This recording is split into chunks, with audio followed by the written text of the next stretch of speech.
Mike Repole wants the UFL to start a lot earlier next year, and it might be the earliest spring football has ever started in the history of it.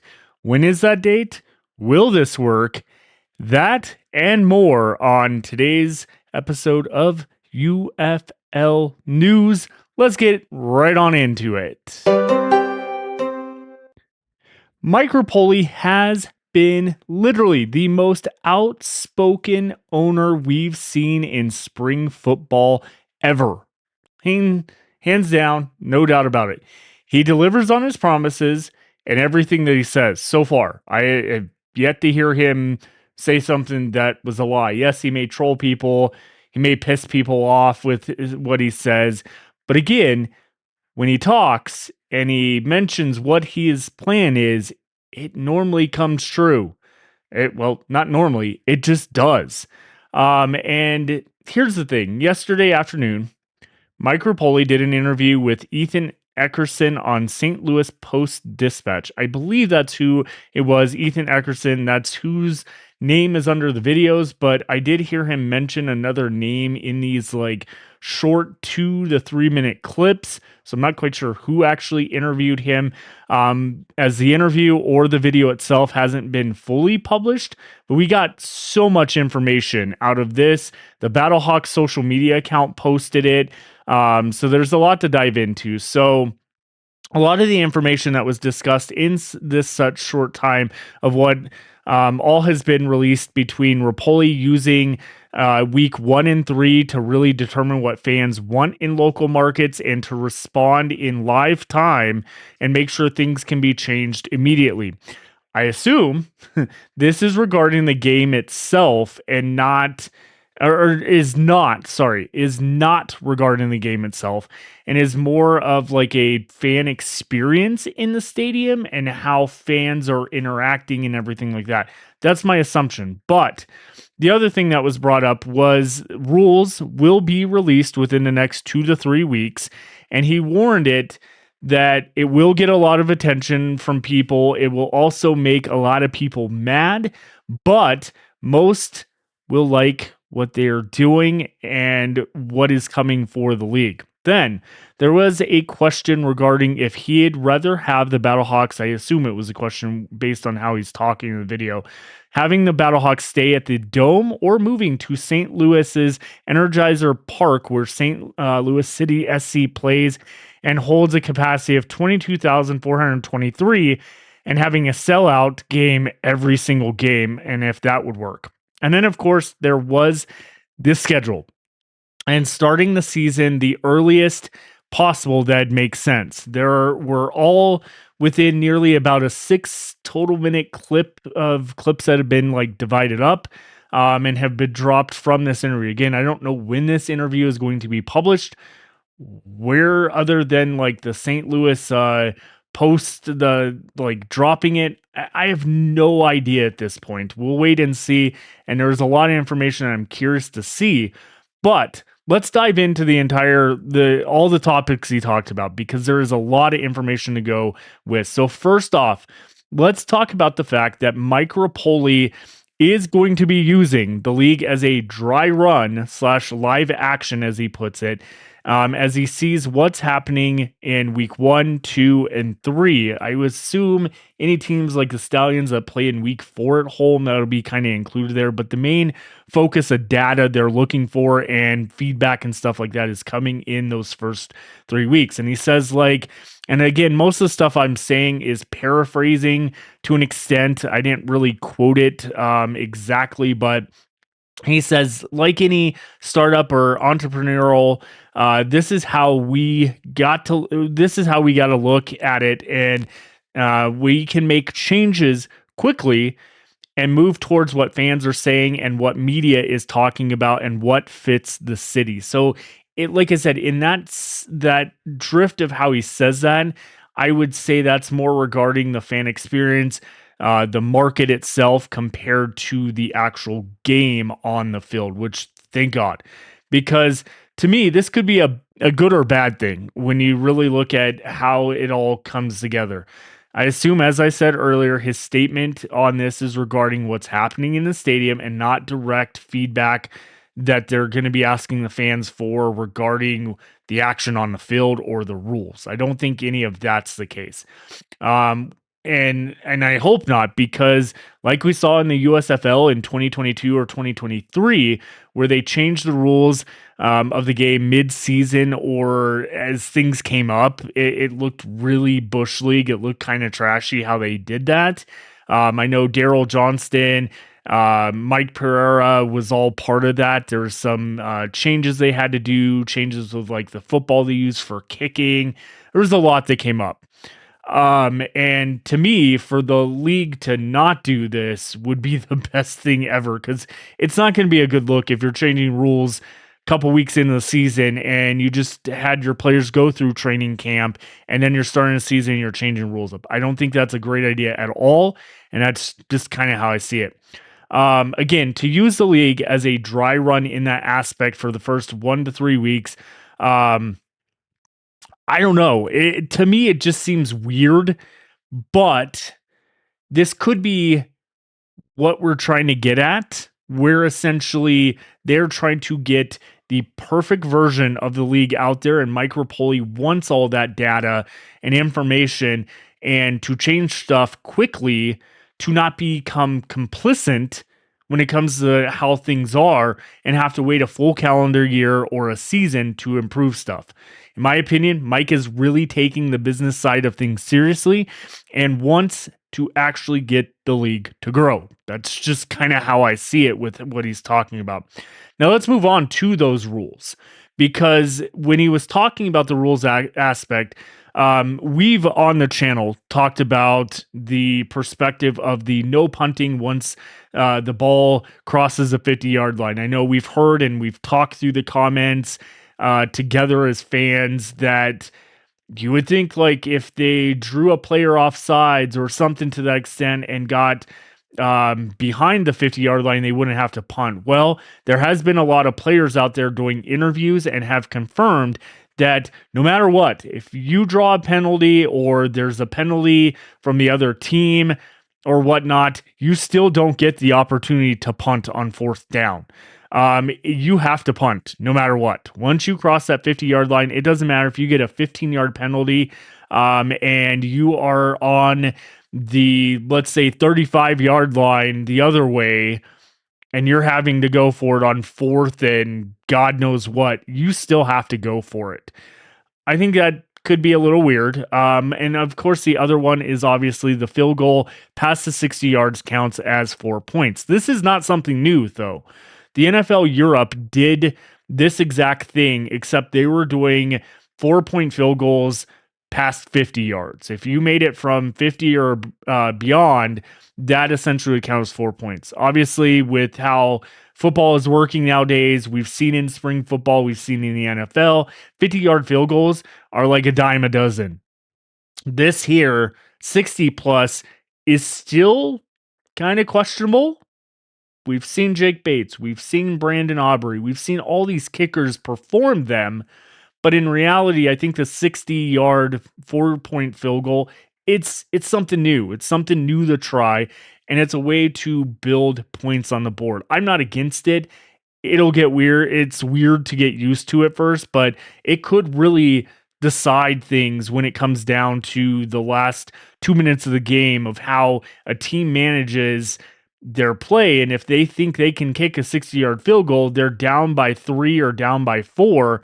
This automatically does not make them go get a touchdown at that point. They could win the game hypothetically with a 60-plus yard field goal and walk off and win the game. That could be the case. Now, again, like I said, I am paraphrasing of what he said, but he says that with the rules, it'll get news looking at him. It'll get some criticism. It'll get some positivity. And that will get the game to run quicker and some action, like bring on more action to the game. Now, the video cuts off at this point, so we don't know what further he says about the rules. Overall, I am glad they are trying new stuff out. Let's just be honest, because That's what has made spring football exciting, not just being another football league in the spring right after the NFL that ends up having the exact same rules with only 8 teams to play out a season. I don't want that. I want innovation. Innovation. That's what drew me into the XFL in 2001, despite the fact of being a teenager hyped up on WWE wrestling and thinking all that stuff was awesome. No, it wasn't. It was terrible.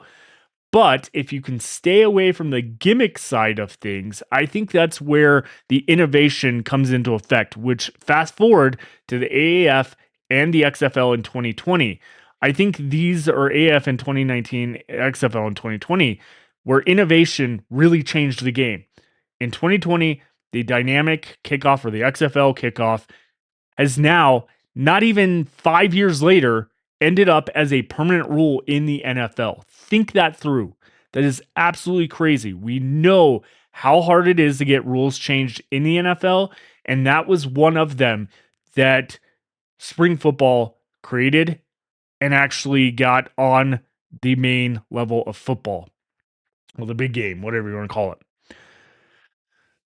I just can't wait to see what other rules are currently going to be introduced as training camps. Our players are reporting for training camp. It officially starts on Monday, but players are arriving today. There's meetings going on today over the weekend. We are here, guys. We are finally here for the 2026 UFL season. But let's talk about that because next year at this time, we could be heading into week 2 potentially of the UFL season. And that is crazy. Or maybe a second week of week 1. Let's talk about this. So we move on to the change of the schedule portion of this, and we'll wrap up talking about moving out of the dome or what the best option is for the Battlehawks overall of what Mike Repole talked about. But when it comes to the schedule, there has been a lot of talk about this going back to the start of the UFL in 2024 season as to when the league would be going back to this, basically like starting the week after the Super Bowl or something similar, like the XFL did in 2020, or sorry, AF 2019, XFL 2020, XFL in 2023. Well, if Mike Repole has anything to do with it, we will no longer have to wait 5 to 6 weeks after the Super Bowl for the UFL to start. As he has talked to everyone in charge, as he says, and I'm sure that includes ESPN, Fox, including the stadiums and things like that. He wants to start the league the week after the AFC NFC championship games, which used to be reserved for the Pro Bowl. Now is a flag football game and has been on Tuesday. Has been on Tuesday night. At least it was this year. I think it was last year. I don't know. I don't pay attention to it. It's something. It's cool. It'll be cool in the Olympics. I just don't pay attention to it. Not like I did the Pro Bowl. He said they'd play 2 games that weekend and then 2 games the week after the Super Bowl. And he asked everybody in the building, how fast can we start? He did say he will give a Mike Repole guarantee. And that is that the season will start earlier next year and that he couldn't give a date out yet. But it'll not start at the end of March. Here's my thoughts and feelings on this, because it's a little twofold on here. So first off, let's say they went with exactly what he said. 4 teams would play the weekend of February 5th through the 7th of 2027. Then another 4 teams would play February 19th through the 21st, whenever that would happen. And then maybe all 8 teams start to play the week of February 26th. Though, I'm not sure how this would be treated, or if fans would like this. Would week 1 be counted as February 5th through the 7th, and then February 19th through the 21st? And then would week 2 start February 26th? That would hypothetically put the championship likely on May 8th of 2027, the day before Mother's Day, similar to what the XFL had in 2023. My other thought is doing preseason. This is my thought process. Preseason. 2 games a week before the Super Bowl, 2 games before the week after, or 2 weeks, or 2 games after the Super Bowl, the week after. Then start the season on February 26th, that Friday night.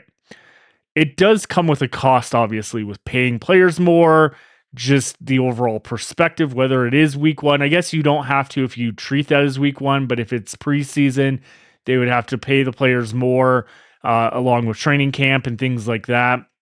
There's been a lot of people saying that this may not work during early because of like the NFL, free agency, things like that. I think that it's kind of been disproven anyways because of the spring football that did start earlier anyways.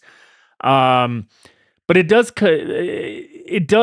bring up another conversation that we'll be talking about this weekend, and that is the UFPA, the United Football Players Association, that has just magically shown back into the picture from the time when we were wondering what happened with them. We've got a lot of updates there that came out recently, and I do think that this is in the best option. This could lead to this early start time and potentially preseason or something to that extent. But again, this could work either way you put it. I just don't know if I like week one being spread over 2 at different weekends over almost like a 3-week set. Or having a break in between the Super Bowl. Of course, Super Bowl is on Valentine's Day next year and will be on ABC and ESPN. So could the league attempt a game right after the Super Bowl ends? Would anyone even care about that? Or before maybe the Super Bowl? People would get to see football overall, or would that piss the NFL off in that aspect? Who knows? I think there are obviously pros and cons to the situation.